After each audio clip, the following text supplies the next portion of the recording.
লক্ষ্মীঝাঁপি সিরিয়ালে আজকের পর্বে আপনারা দেখতে পাবেন ঝাঁপি বলছে, তোরা মারপিট কেন করছিস? তখন বিধান ওর মামার কাছে গেল। ওর মামা বলে, আমি কিছুতেই যাব না, ওরকম ধরনের মানুষদের সাথে আমি কিছুতেই যেতে পারবো না, এসব বলে। তখন ঝাঁপি বলে, আচ্ছা ঠিক আছে, যখন ওরা দুই পরিবার যাবে না তখন না যাক, ওদের টাকাটা আমাকে বরঞ্চ তোরা পরে দিয়ে দিস, কিন্তু বাদবাকি যারা এসেছে তাদেরকে তো তোরা নিয়ে চল, এসব বলে। তখন বলে, আচ্ছা ঠিক আছে, তাহলে তাই হবে, কিন্তু যারা টাকাটা জমা দিয়েছে তাদের টাকা কিন্তু আমরা ফেরত দেবো না। তখন বিধানের মামা বলে, মানে আমরা যাব না অথচ আমাদের টাকাটা ফিরিয়ে দিবি না? তাহলে আমাদের যাওয়াই ভালো, আমরা যাব, চল দীপ। তখন দীপ বলে, কি বলছো বাবা? তো হ্যাঁ, আমাদের যখন টাকা ফিরিয়ে দিবে না তাহলে আমরা কেন যাব না, আমরা যাব। তখন ঝাঁপি বলে, ঠিক আছে, তাহলে এক এক করে সব তোমরা বাসে উঠতে থাকো।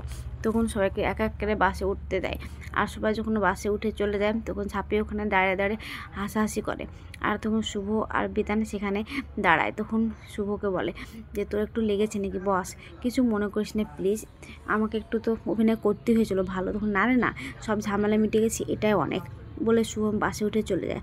তখন ঝাঁপি বিধানকে বলে, লেগেছে? তখন বলে, না লাগেনি, ভাগ্যিস তুই আমাদেরকে বলেছিলি প্ল্যানটা করতে, তাই তো সব কিছু বেঁচে গেছে, এসব বলে।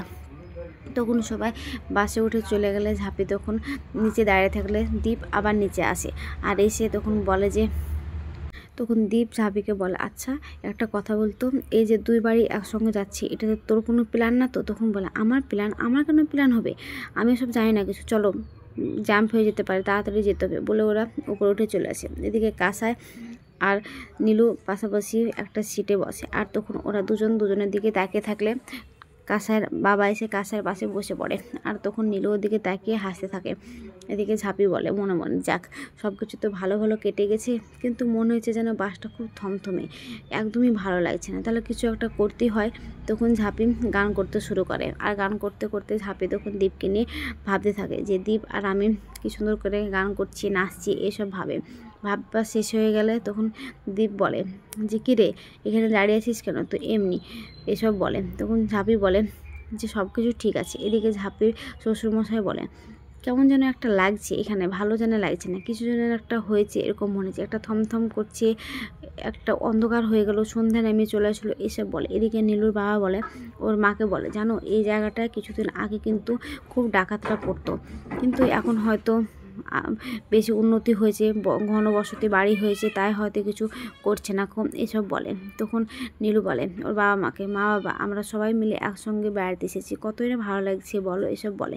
ঠিক তখনই গাড়িটা যেন আচমকা দাঁড়িয়ে পড়ে, আর তখন বলে, কী হলো গাড়িটা দাঁড়িয়ে পড়লো কেন, কিছু কি হলো, এসব বলে। এদিকে কাঁসায় ওইদিকে দেখে যে ডাকাত, তখন কাঁসায় চিৎকার করে, ডাকাত এসেছে তাই বলে। আর তখন ডাকাতটা ওপরে উঠে চলে আসে। তখন কাঁসাইয়ের মা কাঁসাইকে বলে, কাঁসাই কান থেকে কিন্তু সব কানেরগুলো খুলে ফেলে, নাহলে কান ছিঁড়ে কিন্তু ওরা কানে নিয়ে নেবে, এসব বলে। এদিকে ডাকাতরা উঠে এসে বলে যে কি যে যেখানে আছে সে সেখানে থাকবে। তখন দীপের বাবা বলে, এসব তোমরা কি বলছো, আর কেনই বা করছো, আমাদের সঙ্গে কি চাই তোমাদের? তখন বলে, কী চাই সব কিছু আমরা বলে দেবো, কিন্তু এখন তোমরা চুপচাপ থাকো, এসব বলে। আর তখন ওদের গুন্ডারা বলে যে কি তোমরা এক কাজ করো তো, ওদের কাছ থেকে সব মোবাইলগুলো কেড়ে নাও। আর তখন এক এক করে সব মোবাইলগুলো কাটতে থাকলে নীলুর বোন বলে, না আমি এই মোবাইলটা কিছুতেই দেবো না, আমার দাদা আমাকে শখ করে ভালোবেসে অনেক বড় একটা মোবাইল কিনে দিয়েছে, কিন্তু আমি এটা কিছুতেই দিব না। তখন ওর বোনকে বারবার বকাবকি করলে ওর বোন তখন মোবাইলটা দিয়ে দেয়। আর তখন সেখানে নীলু দাদার কাছ থেকে মোবাইলটা চাইলে নীলু দাদা বলে, না আমার মোবাইলটা আমি কিছু দিতে পারবো না, এখানে দরকারি অনেক কাগজপত্রও আছে। তখন গুন্ডারা বলে, আগে নিজে প্রাণ তো বাঁচা, তারপরে দরকারি কাগজপত্র নিস। তখন নীলু বলে, দাদা কী করছিস, দিয়ে দে না, এসব বলে। তখন দীপের বাবার কাছে আসলে দীপের বাবা বলে, আমার কাছে কোনো মোবাইল নেই, আমি মোবাইল ব্যবহার করি না। তখন বলে, আচ্ছা তাহলে কি করিস? সব প্যাসেঞ্জারকে একটা একটা করে জিজ্ঞেস করে, তো সবাই বলে আমরা এমনি গৃহবধূ। তখন ওদেরকে সবাইকে নামিয়ে দেয়, আর দুই পরিবারকে বাসে আটকায় পড়ে। তখন ওকে জিজ্ঞাসা করে দীপের বাবাকে যে তুই কি করিস? তখন বলে, আমি কিছু করি না, বেকার। তখন বলে, আচ্ছা বেকার, দেখে তো মনে হচ্ছে না একটু বেকার, তা আমার মিথ্যা কথা বলা? তখন বলে, হ্যাঁ আমি ব্যবসা করি। তখন নীলুর বাবা বলে, হ্যাঁ আপনি ঠিক লোককে ধরেছেন, ওরা বড় ব্যবসায়িক, ওদের মেলা টাকা আছে, এসব বলে। তখন বলে যে কি এই যে বাসের সামনে দেখলাম একটা পোস্টার টাঙানো, সেই পোস্টারের মালিককে? তখন বলে, আমরা দুই বন্ধু। তখন বলে, ঠিক আছে চল। তখন ঝাঁপি বলে, কোথায় নিয়েছেন, আমাদেরকে গেলেই বুঝতে পারবে। তখন গাড়ি থেকে নেমে ওদেরকে নিয়ে যায়। যেতে যেতে ঝাঁপি ওদের সঙ্গে কথা বলতে শুরু করে আর ভাবতে থাকে যে ঝাঁপি ওদেরকে টাকা দিয়ে বলেছে যে দুই পরিবারকে ওই একটা বড় বাড়িতে নিয়ে যাবে। তখন বলে আর আমাদেরকে যদি মারে, পুলিশ কেস যদি হয়, তখন ঝাঁপি বলে আমি আছি তো, চিন্তা কিসের, আমি সব কিছু সামলে নেবো, শুধু তোমরা কথা মতো কাজ করে যাবে। আর দেখো এই জন্য টাকা পয়সা সব কিছু দিলাম, খাওয়া দাওয়া সব কিছু তোমরা অ্যারেঞ্জ করবে। তো ঠিক আছে বস, তাহলে এতগুলো যখন টাকা পেয়েছি একটু মার খেতেই পারি। এদিকে দেখা যায় যে দীপ বলে যে আচ্ছা আপনারা আমাদেরকে কিসের জন্য এখানে নিয়ে এসেছেন? তখন বলে টাকা। টাকা তো কত টাকা? তখন ঝাঁপি ইশারা করে দেখায় 1 কোটি। তখন বলে আপনাদের কাছে 1 কোটি নেবো আর ওদের কাছে 1 কোটি নেবো। তখন দীপের বাবা বলে 1 কোটি? তার আগে গুলি খেয়ে মরে যায় ভালো। দীপ এক কাজ কর, তোরা সব লাইন দিয়ে এক এক করে আমরা গুলি খেয়ে মারা যাবো। তখন দীপ বলে আচ্ছা দেশে কি কোনো আইন কানুন কিছু না, আপনি টাকা নেবো বলে কি আমরা টাকা দিয়ে দেবো? তখন গুন্ডারা এসে বলেন কি বলছো তুমি, টাকা দিবে না মানে? তোমাকে দেখবে এখনই গুলিতে ঝাঁঝরা করে দেবো। তখন ঝাঁপি বলে দাঁড়াও, তোমরা কি করছো? ওকে আগে মারার আগে আমাকে মারতে হবে, আমি বেঁচে থাকতে কিছুতেই ওকে মারতে দেবো না। আমি তোমাদেরকে ফোন নাম্বার দিচ্ছি, দাঁড়াও। বলে ওর ছোটো কাকার ফোন নাম্বারটা দেয়। আর তখন দীপ বারবার করে বলে ফোন নাম্বার কেন দিচ্ছিস, তো কী করবো? গুলি এখন মারবে আমাদেরকে, গুলি ঝাঁঝর খাবো নাকি? এসব কিছুতেই হতে পারে না, তাই আমি ফোন নাম্বারটা দিয়ে দিচ্ছি। তখন ও ওদেরকে ফোন নাম্বারটা দিয়ে দেয়। তখন ওদের কাছ থেকে ফোন নাম্বার নিয়ে গেলেও নীলুর বাবার কাছে যায়। তখন নীলুর মাও ওদের ম্যানেজারের নাম্বারটা দিয়ে দেয়। আর ম্যানেজারের নাম্বারটা পেয়ে ওরা তখন দুই বাড়িকে ফোন করে। আর ফোন করে আসার পরে বলে শুনুন, আমরা কিন্তু বাড়ির লোকের সাথে কথা বলে ফেলেছি, ওরা আমাদের কাছে 1 দিন টাইম চেয়েছে, তাই 1 দিন আপনারা এখানে থাকুন, আমরা আপনাদের অতিথি সেবা করি। এই কথাটা শুনে ঝাঁপি হাসতে লেগেছে। তখন দীপ ঝাঁপির দিকে তাকালে হাসিটা দেখে। আর তখন বলে তুই হাসছিস কেন, তুই হাসছিস? তখন বলে আমি হাসছি, কে বললো আমি হাসছি? এই গুলির সামনে দাঁড়িয়ে কোনো মানুষ হাসতে পারে?